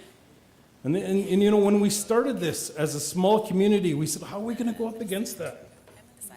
My elder stepped up and said, that's easy, we'll pray. Because that's the only thing that we had in the very beginning. But then we've been doing it for, like I said, time out of mind, where we'll continue to strive and move forward. But that's what created our laws. You know, that's a little clip of our indigenous territories that we had. You know, we didn't stay in one area. We had multiple sites, so we wouldn't drain resources out of one area. You know, that's true. The table was set. That's what we did when we were kids. It's been almost 25 years, 30 years since I ate out of this water. We've been measuring the quality of our water to Tsleil-Waututh for almost 20 years. And it's getting progressively worse. And visually, you could see it. When the tide goes out, if you've ever been to Tsleil-Waututh and you look out, the tide goes out about 300 yards. At some points, when you walk out, you could pick up Dungeness crab and clams and oysters, and it was just abundant in life when I was a kid. And now it's not like that. The clams, when you open them up, they have oil in it. You know, the fecal coliform levels, they close beaches, I think, at 300. Some of the levels in some of the areas, 1,200 in some of the beaches and waters right around here. And everything's dying there because of this industry that you can see right out here. I was like, well, you know what, I'm okay. And I've never had You know, we heard testimonies of our sister in Guatemala, but also it's here in Canada. One of the highest concentration rates of cancer is at the Alberta tar sands. You know, this is where we talk about creating allies. And that's how we also started that, was with prayer. When we went to South Dakota to stand up the Keystone, when that campaign just first started, we did a week-long conference for 5 days. The first 2 days we did, just like we did here in Vancouver, was prayer. Actually, how it started here in Vancouver is about 20 environmentalists came and they asked us for help. And our elder said, we will in 2 conditions. 1, if it's indigenous-led, and 2, if it's spiritually-led. And how we'll show you that is we'll invite you to ceremony. So all of them came for about 2 months. They all came to ceremony. We wanted to show them just a little bit why we're doing what we're going to do, why we'll stand up, why we'll fight, and help them to learn and see the people heal. Because once the community started to heal, once Tsleil-Waututh started to heal, that's when our governance started to change. That's when we wanted to stand up for more. That's when we started to look at what matters. And they've visually seen that. They've seen the hurt and the pain of our community members that went through residential school. They've seen them in ceremony that deal with some of those problems. And then when they did, they started to release and they started to forgive and they started to create change and started to look at the things that would help us to create us ourselves to be better human beings, to have a better connection with one another. And when we grew to have that, the connection to ourselves and our own spirit and our ancestors and our Creator, it starts to grow into the lands. When we start to understand that, then we know it's a living and breathing thing. It matters that much more that we'll do what it takes to make a difference. So when we started to see these things happen in Tsleil-Waututh, we had a meeting just like this, and there's about this many people, and we're a small community. We're only about 450. We had a meeting and we told them, we said, we could negotiate. We could get millions of dollars. And, you know, this money right here could help us right now with some of our kids that are hungry, some of our elders who need homes. That could help us right now. Or we could spend our own resources, which by no means are we a rich community. We could spend our own resources and stand up to them and fight them. And it always brings me to tears. Because not just my community, but all across, 170 nations have signed the Fraser Declaration to say no. They're in the same boat. The Yinka Dene. The Keystone, when we helped some of the nations from Oklahoma all the way to North Dakota and South Dakota that came together to sign the international treaty to oppose Keystone and tar sand developments, they're in the same boat where they could have negotiated for millions. If you've been to South Dakota and some of those places, it's hard. It's still hard on them. The BIA still has their finger down on them, holding them down. It's still a struggle there for them. But like us here, you couldn't put a price on the sacred. You couldn't put a price on the things that you loved. And they signed it too, and they said no. So I was really proud of that. Proud of the facts that our nations are standing up and saying no to the money. And who would do that? If you went to any of our families and said, let's have a vote, pull 100 of your family together, how much would say let's negotiate? If you really look at it, but it was 100% consensus for the Tsleil-Waututh Nation to stand up and to fight them.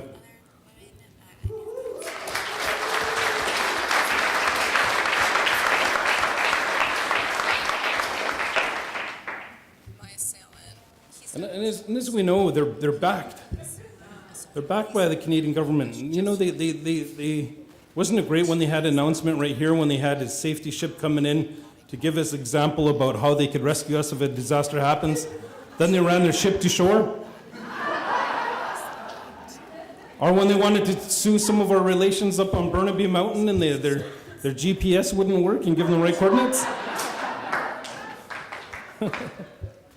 You know, they do it to themselves and they expose them. You know, there's 2.6 bills a day in the United States alone on 2.3 million kilometers of gas and oil pipelines. You know, when I talk to people, say, wow, there's lots happening now. I said, no, it's always been happening. It's just more people are being aware.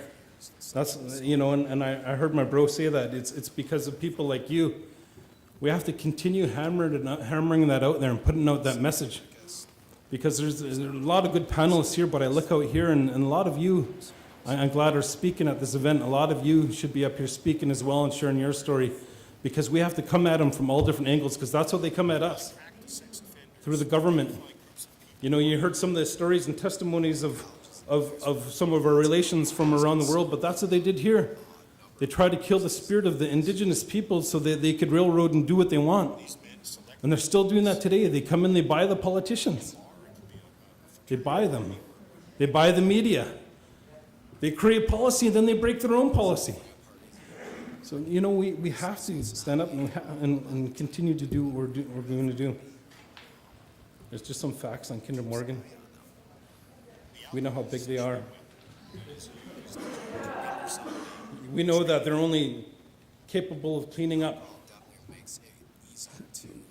20% at the most of their mess. Exxon Valdez, 20 years later, still trying not to pay compensation for the lives that they ruined, just like BP. The longer they wait, the people that suffered, the people that got cancer, they start to die, and that's less money they have to pay out. That's how they look at it. You know, people are dying right now today, making Canada the #1 worst polluter in North America. And of course, we know, like I explained, they create, well, no, this just says how lucky they are. The luckiest guys from Enron that swindled $11 billion and bought Kinder Morgan pipeline. And this is great too, because they talk about double-hulled ships, how important they are. And these are facts that we do know, but you know, what we have to hammer back is we don't have to be on the defensive of the destruction that it causes. What we have to do is start collectively looking at them. Looking at Richard Kinder, that he pays less than $1 million in tax. He's part of that group that makes $92 billion a year. That's what we have to look at. We have to start putting it back on them, put them back on the defensive.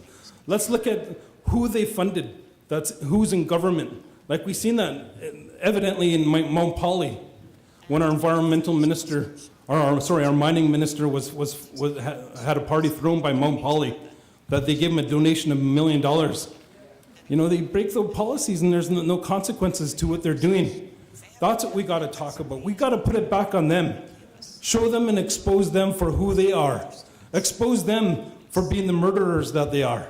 That the lives that they're taking, that the land that they're ruining, that the water that they're destroying. That's what they're doing. Those are the facts. We don't have to be defensive about jobs we already know. United States, a couple months ago, new study came out that there's more jobs. We know that. And green energy jobs than fossil fuel jobs. What they say and what they claim is BS, but let's put it back on them. 92 billion a year. That's unacceptable when our people are still dying.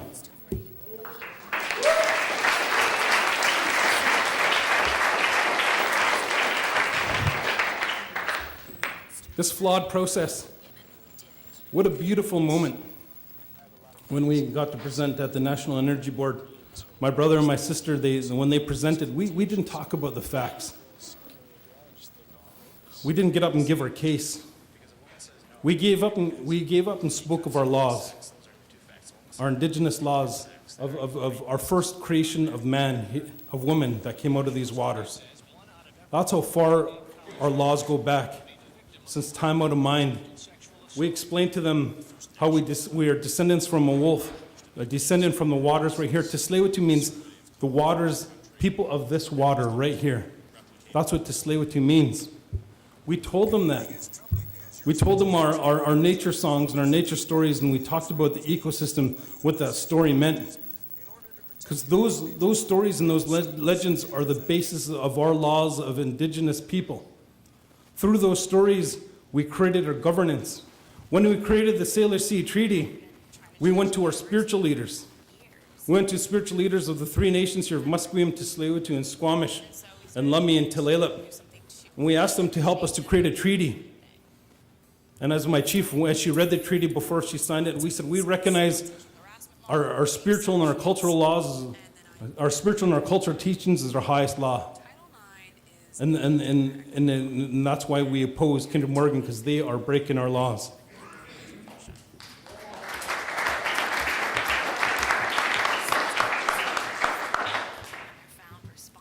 I think it got a lot bigger than this, but this is what I talked about earlier, the Save the Fraser Declaration.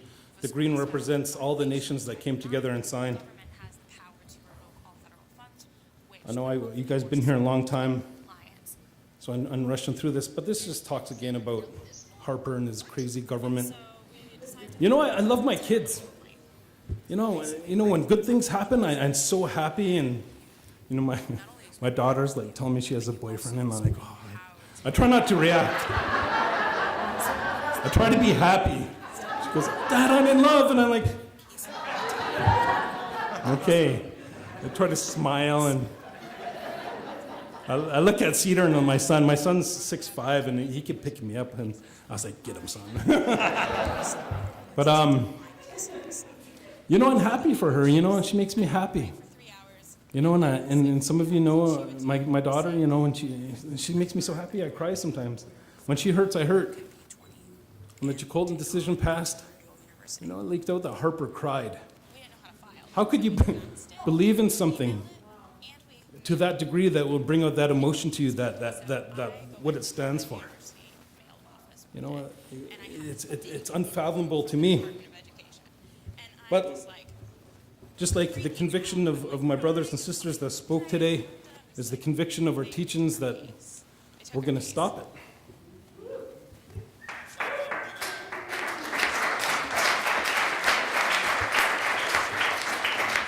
So what I talked about earlier is the Indigenous people here in Canada, in British Columbia, and more specifically when I talked about my family, and I invited the environmentalists to come and pray with us, and they saw the growth happening. They saw. My mom is open about her residential school experience. She named a lot of my relations that she saw murdered in residential school when she was 5 years old, and her 5-year-old friends through the 13 years that she spent in there. She knows and she remembers, and she's sharing those stories. You know, and you know, she'll say that. She'll say, my son, I don't know how he came out the way he did because I wasn't a good parent, but she's an awesome grandma, and she's an awesome activist. And so what happened with that, and I think collectively, not just with my nation, but right across Canada, the healing happened. Because if you look at our Jewish community, after World War II, after that genocide happened, that race of people grew back stronger. And we've seen other genocides around the world that after those horrible things happened, they grew back stronger. That didn't happen right away with our Indigenous community because it was against a lot of practice, what we teach. we practice what our laws are. It was against the law. But it hasn't been restricted in the last 20 years, and that's what Idle No More, I believe, was about. Is people standing up, being who they are, taking the rightful place, protecting their land, protecting their water, protecting who they are, and taking back their identity. That's what that was about.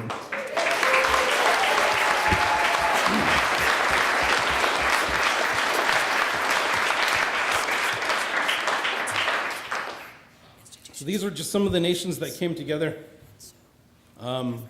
There's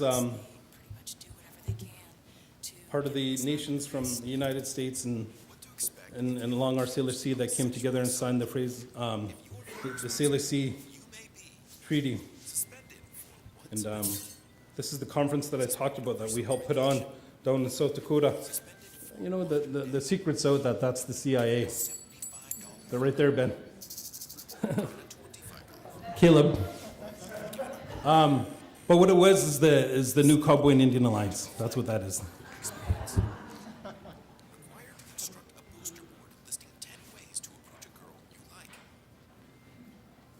So like I said, we have allies, and that's who we're working with. And also, you know, Tsleil-Waututh Nation, I just found out a couple months ago, as we're the number 2 selling wind turbine company in Canada. Yeah, as you know, if you visited Tsleil-Waututh Nation, we installed our first solar panel that's given 90% energy to our youth daycare. Chief and Council passed the motion to have every house and every building in Tsleil-Waututh Nation green energy eventually, and that's what we're working towards. And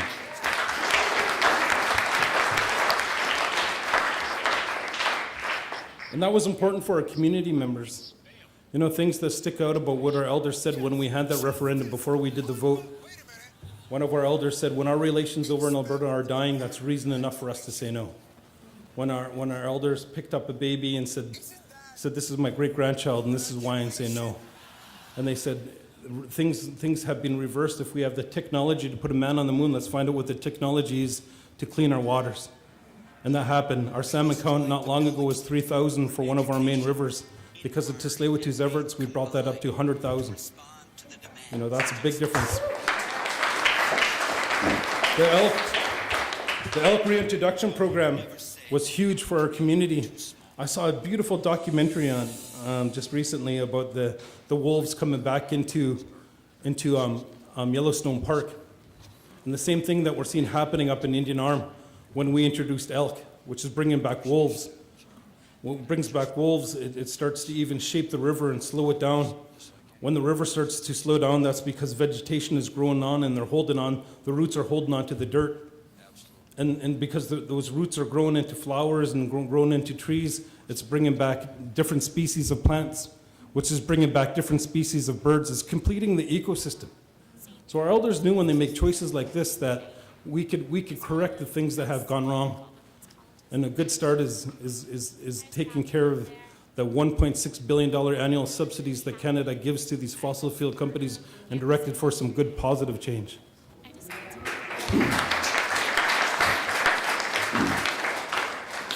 But Compared to my sister, I'm more of a book person, and she kind of always you know, the impacts, made fun of me because I like to stay in. you know, in a way, have united my community, have pulled us together And I did go out. as a nation. It's fun.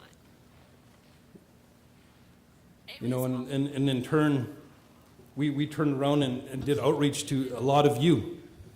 And we asked you to come join us in some of our fires or some of our paddles or in Burnaby Mountain, Kate's Park.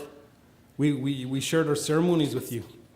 And in turn, we shared some of the ceremonies with the world. So some of the impacts, you know, one of my teachers says, I'd like to thank Harper for uniting our Indigenous people across Canada stronger than they ever have been. And that's what's happening. That's one of the positive impacts, that it's bringing us awareness and it's bringing us together and it's uniting us. And by no means can Tsleil-Waututh stand alone. I see our northern relations in the back there that have been standing up strong, and I see a lot of your faces here that are doing what you're doing. It's so important, you know. Some people don't want to hear me. Some people don't even want to see me when I come into a place, but they might hear you. They might understand you. You might make an impact on them to make a difference with them. And that's what we're trying to do here, is spread out a message. But we need you to do the same thing too, because we need to unite. We need a positive change. There's so many people here that are blind, so many people in the city that have no idea and have no clue. But if you look at Burnaby, 71% of Burnaby residents support the Tsleil-Waututh Nation and soon Canada for not consulting on that pipeline.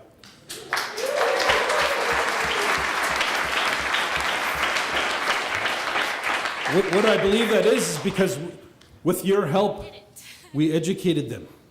We told them. We brought the awareness to them. And you know, we need to do the same thing right across Canada. And in turn, I always thought this. We always shared this. In 2 weeks, we're going to the President's meeting of the Americas in Panama. And we believe our success that we have is something that we'll share. We always thought that from the very beginning that we'd want to share to our relations. Our brother mentioned the International Declaration on Indigenous Rights. You look at countries already like Bolivia that have, and Panama, that recognize that as law, which it should be. But those are the things that we can learn from one another. And like I started, this is the beginning of the prophecy. The condor and the eagle will unite, and when that happens, it'll start to create change. Make the indigenous people of the world unite, and to say no, because we work on the same principles. We work on the same values. Sister, when you're speaking, I didn't need an interpreter. I could feel your spirit that was shining through of the message that you had that touched my heart. And from each and every one of you, it's the same thing. And it's happening, and it's not stopping. I feel it. When I first started, when we did a town hall meeting, we put out 500 flyers out in Burnaby, and 10 people showed up. Now I come to your beautiful events like this and the things that have happening in the last year, and hundreds and thousands of people are showing up. People want substance, and they want to be aware, and they want to know and be a part of something that matters. And I'm just happy to be a part of it, and I'm happy to go along with the ride with you. So I raise my hands to each and every one of you and the panelists and the organizers, and thank you very much.